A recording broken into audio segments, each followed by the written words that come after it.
The victims of undercover policing were not just those spied on, some of whom had their lives ripped apart by the consequences. The victims include all of us who want to see a more open, fair, and democratic society.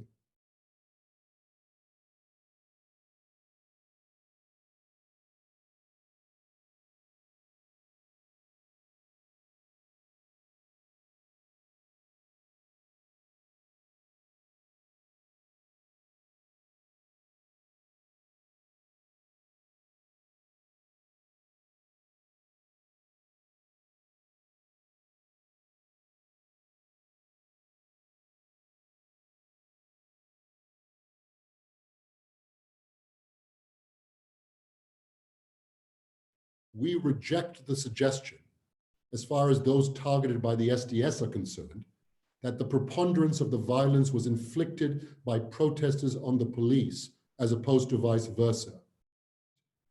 In his inquiry witness statement, SDS officer HN326, who used the cover name Doug Edwards, says he was chased and hit by a police officer whilst working undercover.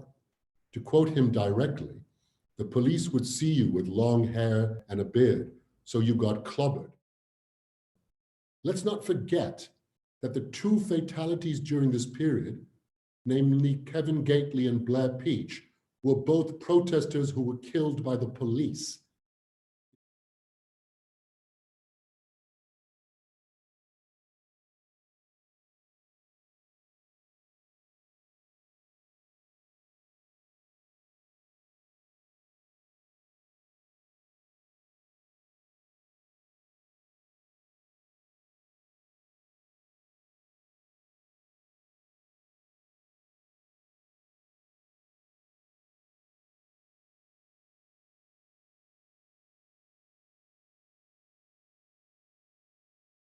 Those whom I represent want change.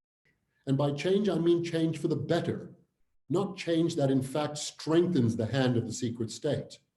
They want the inquiry to recommend that all police units and squads spying on those engaging in ordinary political and campaigning activity are immediately disbanded and outlawed, and that concrete steps are taken to ensure that such units and squads are not resurrected under a different guise in the future. Nothing less will do.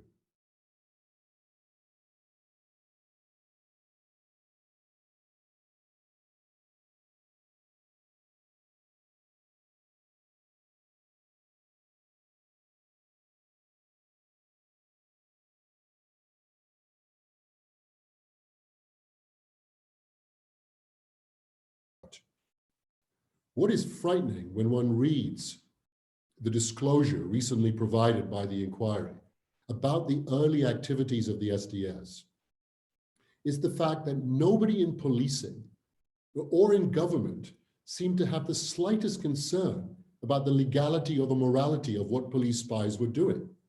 There was no proper risk assessment, or any risk assessment for that matter, of whether the covert methods being used were in accordance with the law or necessary in a democratic society, or in pursuit of a legitimate aim, or proportionate or otherwise human rights compatible.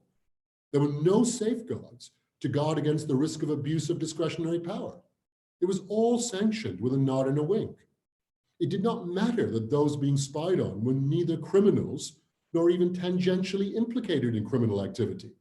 That was irrelevant as far as the police and the government were concerned. In the name of law and order, or national security, or defense of the realm, the SDS was given free rein to engage in intrusive espionage, regardless of the consequences for those targeted, and regardless of the consequences for our democratic norms and values.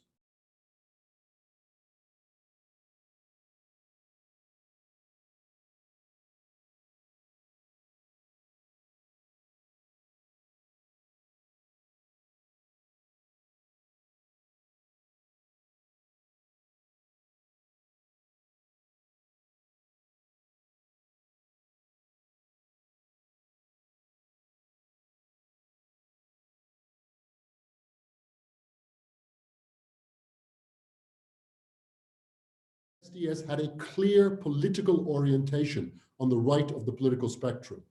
It represented the hard end of the state apparatus, naturally conservative in culture, politics, and outlook, and its officers were politically vetted by special branch so to be. The targets of the SDS were initially all on the left of the political spectrum and were routinely labeled as domestic extremists. Hundreds of groups were spied on. This was secret, anti-democratic political policing. Only later, in the mid to late 1970s, did some far-right and fascist organizations apparently begin to attract police attention. But this was very much an afterthought.